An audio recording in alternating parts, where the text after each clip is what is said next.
Bismillahirrahmanirrahim. Assalamualaikum warahmatullahi wabarakatuh. Nama saya Kamil Mahdi bin Kamarul Zaman. Nombor matrik saya 265306. Yang dihormati Puan Mazura Ibrahim, penyelaras subjek SCCA 2083 Undang-Undang dalam Komunikasi. Hari ini saya dan rakan-rakan akan membentangkan tentang satu tajuk yang kami pilih, berkaitan salah laku menyebar dan memuat naik kandungan pornografi melalui internet. Okey, seperti yang kita tahu, komunikasi teknologi dan multimedia ni adalah satu platform yang kita guna untuk kita memudahkan kita untuk mencari pelbagai maklumat yang kita nak. Apa saja yang kita ingin tahu, kita boleh cari melalui handphone ke, PC, laptop dan sebagainya. Okey, contoh seperti dalam sektor pendidikan, teknologi ini membantu dalam memproses penyimpanan, sebar maklumat dan sebagainya. Perkongsian maklumat juga dapat dilakukan dengan cepat. Seterusnya, pencarian menjadi lebih efisien dan wujud media sosial seperti apps seperti Facebook, Instagram, Twitter, WhatsApp, Telegram dan sebagainya. Contohnya, sekarang ni kita nak tengok satu-satu topik, contoh masakan. Kita buka je YouTube, so kita tahu apa menu yang kita nak cari tu dan juga bahan-bahan dia. Kita tengok dan kita try buat benda-benda macam tu.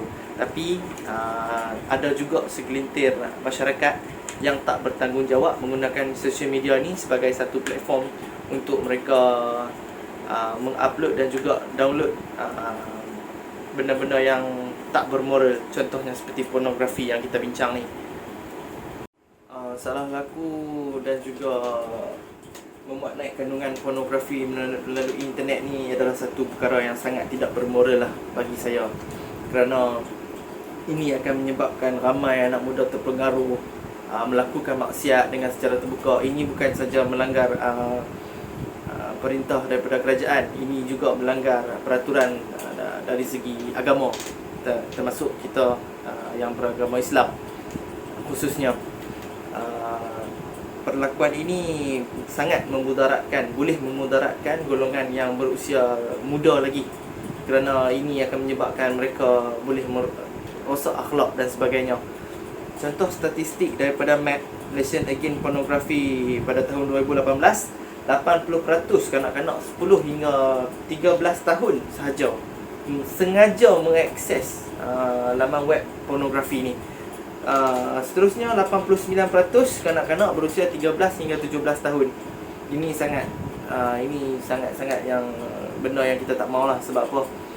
Bila usia muda pun dah boleh tengok benda-benda macam ni, so kita rasa perlakuan salah laku yang dilakukan di sosial media ni perlu dibendung oleh kerajaan dan juga orang di sekeliling kita. Contohnya family, abang ke, kakak ke dan sebagainya. Kerana salah laku pornografi ni, kalau kita kerap duk tengok benda macam tu, ini akan menyebabkan kita boleh hilang pertimbangan dan juga rosak akhlak. Okey, seterusnya, salah laku dan memuat naik kandungan pornografi melalui internet ni, kalau berterusan, dia akan menyebabkan satu, hilang moral lah. Manusia akan hilang pertimbangan dan sebagainya, kerana terlalu banyak pendedahan benda yang tak elok ni kan, kurangnya civic dan sebagainya. Dan ini akan menyebabkan peratusan kadar pornografi itu sendiri akan meningkat. Contohnya industri pornografi itu akan lebih berkembang. Sebab apa? Permintaan ramai, orang nak tengok. Contohnya Malaysia sendiri, Amerika Syarikat mengeluarkan statistik bahawa Malaysia ni antara negara yang tertinggi di Asia yang suka menonton pornografi. So salah laku ni sangat tak betul lah. Kena bendung betul-betul kerajaan dengan undang-undang. Sebab tu kita kena adanya undang-undang dalam komunikasi ni dan sebagainya. So salah laku dan memuat naik kandungan pornografi ni, bagi saya memang saya tentang habis-habisan. Sebab ini banyak akan meracuni otak-otak anak muda, dan bukan saja anak muda, malah orang golongan yang atas lagi pun boleh terpesong dengan benda-benda macam ni. Okey, saya rasa sekian daripada saya. Saya akan serah kepada Cik Man, kawan saya. Okey, Assalamualaikum. Terima kasih sahabatku Kamil. Assalamualaikum warahmatullahi wabarakatuh. Yang dihormati Puan Mazura Ibrahim, penyelaras dan tenaga pengajar kumpulan A serta rakan-rakan kumpulan ini. Nama saya Abdul Rahman bin Cik Omar, nombor matrik 265292 dari UM Sinto. Saya ditugaskan untuk membuat pembentangan berkaitan salah laku menyebar dan memuat naik kandungan pornografi menerusi internet di Malaysia. Perkara ini bukanlah baru dibincangkan, tetapi di kebelakangan ini ia sedang hangat diperkatakan secara meluas. Kecenderungan untuk memuat naik kandungan lucah ini kebanyakannya adalah berpunca daripada individu yang tamak untuk memperolehi wang yang banyak. Menjana pendapatan melalui media sosial dan laman web merupakan sumber yang lumayan pada ketika ini. Sebagai contoh, dengan menyediakan ruang iklan komersial di dalam video yang dimuat naik, pemuat naik akan memperolehi ganjaran yang lumayan bergantung pada tingginya tontonan. Taktik memuat naik gambar, video dan tulisan yang berunsur lucah menjadi strategik yang sering diguna pakai di media sosial untuk mendapat tontonan yang lebih tinggi. Hal ini menyebabkan individu yang tidak bertanggungjawab cenderung untuk membuat naik kandungan sebegini di dalam internet ataupun media sosial. Ini juga akan memberi implikasi negatif kepada masyarakat, terutamanya kepada remaja di bawah umur. Hasil kajian di negara Indonesia mendapati lebih 53% remaja yang terdedah dengan pornografi serta berakhir dengan pelaksanaan ataupun pelakuan seks luar nikah bersama pasangannya. Mereka yang di mana kebanyakan menyatakan pornografi menimbul minat dalam diri mereka untuk melakukan hubungan seks bagi mendapat kepuasan. Perbuatan memuat naik dan menyebar kandungan pornografi atau berunsur lucah ke dalam laman web, blog dan media sosial merupakan perlakuan yang tidak bermoral serta memberi kesan negatif kepada pengguna internet di Malaysia. Warahmatullahi wabarakatuh. Nama saya Muhammad Razi, nombor matrik 260978. Saya akan membentangkan isu undang-undang komunikasi yang berkaitan dengan salah laku menyebar dan memuat naik kandungan pornografi di Malaysia. Hasil analisis dokumen mendapati akta ini dikuatkuasakan oleh badan pelaksana seperti SKMM. Seksyen ini memperuntukkan dua seksyen yang berkaitan dengan keselamatan cyber, iaitu Seksyen 211 dan Seksyen 233. Seksyen 211-1, seseorang individu atau pemberi perkhidmatan aplikasi kandungan tidak boleh memberikan kandungan yang berunsurkan sumbang, lucah, palsu, mengancam atau bersifat jelek untuk tujuan niat mengganggu, mengacau, mendera atau mengunggut mana-mana orang. Di dalam aktiviti seperti contoh budi cyber, pornografi, menghantar virus, menyebarkan fitnah, mempunyai berita palsu adalah satu kesalahan di bawah seksyen ini. Dan sekiranya melanggar Seksyen 211-1, maka boleh dikenakan denda dan hukuman penjara di bawah Seksyen 211-2, iaitu denda tidak melebihi RM50,000 Malaysia atau penjara tidak melebihi tempoh 1 tahun.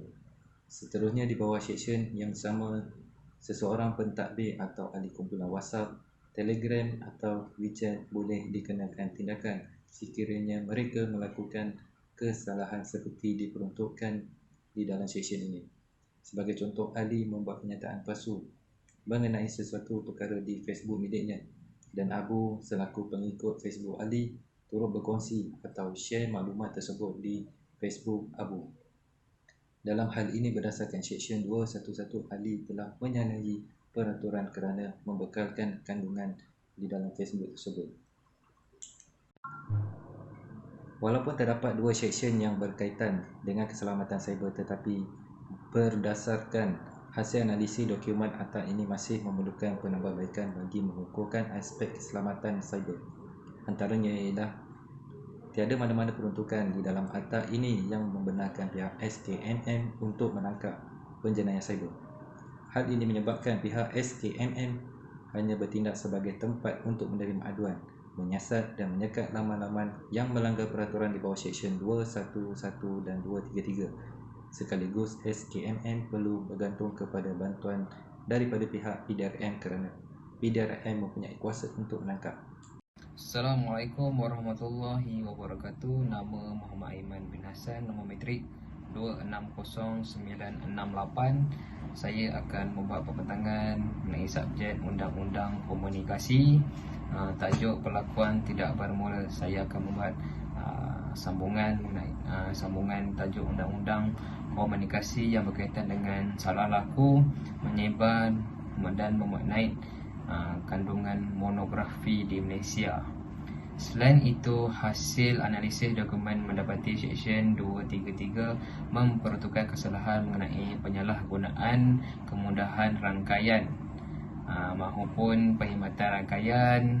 Berdasarkan seksyen ini, seseorang tidak boleh menggunakan rangkaian untuk membuat atau menghantar apa-apa komen, permintaan, cadangan atau komunikasi lucah, palsu, sumbang dan mengancam dengan niat mengganggu orang lain serta boleh dikenakan denda tidak melebihi RM50,000 Malaysia atau penjara tidak melebihi 1 tahun atau kedua-duanya sekali. Dalam Seksyen 211 dan 233, kerana berdasarkan kedua-duanya seksyen tersebut, seorang individu hanya bersalah jika melakukan sesuatu gangguan, menggugut atau mendera mana-mana orang dengan niat. Sekiranya beliau melakukan perbuatan tersebut tetapi tidak mempunyai niat, maka di bawah seksyen ini individu tersebut tidak melakukan satu kesalahan. Sebagai contoh, Kumar meletakkan gambar lucah di dalam profil WhatsApp beliau dengan niat tidak mengganggu mana-mana orang lain. Kerana gambar lucah tersebut diletakkan di WhatsApp profil pribadi beliau, justru mengikut peruntukan seksyen ini, maka Kumar tidak melakukan kesalahan kerana elemen gangguan tidak wujud secara kasarnya. Walau bagaimanapun, adakah Kumar yakin dan boleh memastikan perbuatan tersebut tidak mengganggu orang lain kerana profil WhatsApp Kumar masih boleh dilihat oleh orang lain dan sudah semestinya ia mengganggu individu yang melihat gambar lucah berkenaan di profil WhatsApp Kumar. Justru itu, elemen peruntukan dengan niat dalam seksyen ini perlu dipinda dan kedua-dua seksyen ini perlu dijadikan sebagai strict liability di mana kesalahan tidak perlu dibuktikan. Hal ini bermaksud sekiranya Kumar meletakkan gambar lucah di profil WhatsApp pribadi beliau telah dianggap melakukan satu kesalahan dan juga perlu dipindah kerana peruntukan seksyen ini agak bercanggah dengan peruntukan di dalam kanun kesesaan. Hal ini kerana menurut Seksyen 292 kanun kesesaan, siapa yang memiliki sahaja bahan lucah gambar lucah telah melakukan satu kesalahan di bawah kanun kesesaan, sedangkan dalam Akta Komunikasi dan Multimedia 1998 di bawah Seksyen 211 dan 233 perlu membuktikan dahulu niat seseorang yang memiliki bahan lucah tersebut. Sekian, terima kasih. Bismillahirrahmanirrahim. Assalamualaikum warahmatullahi taala wabarakatuh. Nama saya Wan Ahmad Kamal Faisal bin Ahmad Johari, nombor matrik 261022. Ingin memberi pandangan tentang bagaimana undang-undang dalam komunikasi dapat ditangani salah-salah laku menyebar dan memuat naik kandungan pornografi. Terdapat undang-undang yang berkaitan dengan seks cyber dan pornografi. Antaranya ialah Seksyen 211 dan 233 Akta Komunikasi dan Multimedia 1998. Akta tersebut melarang kandungan yang tidak senonoh, lucah, palsu, mengancam atau menyinggung perasaan dengan tujuan untuk mengganggu, mendera, mengancam atau mengganggu sesiapa. Terdapat garis panduan dalam komunikasi dan multimedia berkaitan dengan isu ini. Kita tengok Akta Komunikasi dan Multimedia memberi kuasa kepada Suruhanjaya Komunikasi. Suruhanjaya ini menetapkan satu badan yang menyenaraikan tata cara contoh kandungan jelik atau sumban. Berikut adalah tata cara dan garis panduan yang terkandung dalam Kod Kandungan Komunikasi dan Multimedia, iaitu 1. Kandungan tidak sopan dan 2. Kandungan lucah. Contoh kes yang menunjukkan cara undang-undang untuk menyelesaikan salah laku ini ialah kes melibatkan seorang guru yang sedang dalam siasatan oleh Jabatan Pendidikan Negeri Sabah JPNS telah didakwa mewujudkan kumpulan WhatsApp dan memuatkan naik video lucah untuk tetapan anggota kumpulan itu. Oleh hal demikian, tindakan tegas akan dikenakan jika guru tersebut tersabit dalam kesalahan itu. Perbuatan guru tersebut boleh diklasifikasikan sebagai perbuatan memaknai kandungan pornografi. Ini kerana perbuatan guru tersebut mengandungi unsur kelucahan dan tidak sesuai untuk tetapan khalayak ramai. Bagi kes guru di atas, tindakan guru tersebut boleh diambil tindakan melalui AKMM 1998, iaitu Peruntukan Hukuman Salah Guna Rangkaian Internet Seksyen 233. 1. Salah laku didakwa menggunakan saluran internet dan penyebaran dalam penyebaran maklumat perhantaran apa-apa komunikasi lain yang lucah tidak bermoral. Beliau yang melakukan kesalahan di bawah seksyen ini boleh didenda tidak melebihi RM50,000 atau dipenjarakan selama tempoh tidak melebihi 1 tahun. Atau kedua-duanya dah hendaklah juga boleh denda selanjutnya RM1,000 bagi setiap hari kesalahan itu diteruskan selepas persebitan. Sekian, terima kasih daripada saya, Wan Ahmad Kamal Faisal bin Ahmad Johari, matrik nombor 261022. Saya teruskan kesimpulan ini kepada Encik Najmi. Assalamualaikum warahmatullahi taala wabarakatuh. Assalamualaikum warahmatullahi wabarakatuh. Saya Muhammad Najmi bin Zainal, matrik nombor 260649. Saya akan menerangkan mengenai kesimpulan mengenai salah laku penyebaran dan memuat naik kandungan pornografi menerusi internet. Kita dapat lihat dengan perkembangan teknologi yang semakin pesat masa kini yang membolehkan setiap orang, setiap individu mengakses internet hanya di hujung jari menggunakan gadget-gadget seperti smartphone, laptop, komputer, tab, malahan tanpa mengira peringkat umur.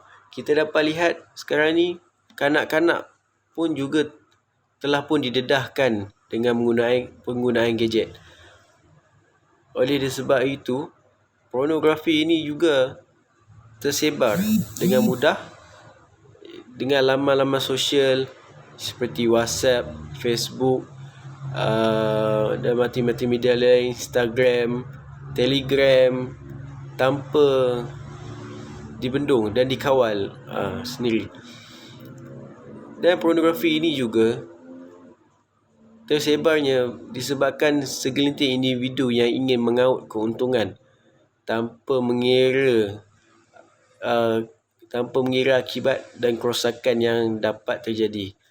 Oleh itu, mustahil untuk mengawal dan menyekat kandungan-kandungan sebegini secara menyeluruh. Salah satunya kita boleh tengok SKMM, iaitu Suruhanjaya Komunikasi dan Multimedia, yang sentiasa menyekat dan juga memblok laman-laman sesawang yang terlibat mengenai pornografi ini. Tetapi setelah disekat, ada lagi yang baru. IP number ditukar dan juga nama-nama juga ditukar. Oleh itu, kita di Malaysia, pelaksanaan undang-undang sedikit sebanyak mampu membanteras aktiviti yang tidak bermoral seperti ini. Tetapi masyarakat di luar sana kurang pengetahuan mengenai undang-undang yang dilaksanakan. Oleh sebab itu, kesedaran masyarakat harus diberi oleh kerajaan kepada masyarakat. Salah satu contohnya dengan membuat kempen ataupun dengan diterangkan melalui sosial media seperti TV, telefon ataupun Facebook mengenai undang-undang yang dilaksanakan supaya memberi kesedaran kepada masyarakat dengan mudah, jelas dan sistematik supaya masyarakat dapat tahu dan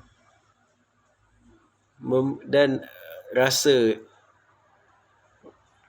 akibatnya sekiranya pornografi ini berleluasa, kerana dapat merosakkan akhlak, malah memberi kesan buruk lebih lagi daripada kesan baik. Sekian, itu saja pembentangan daripada saya. Sekian, terima kasih.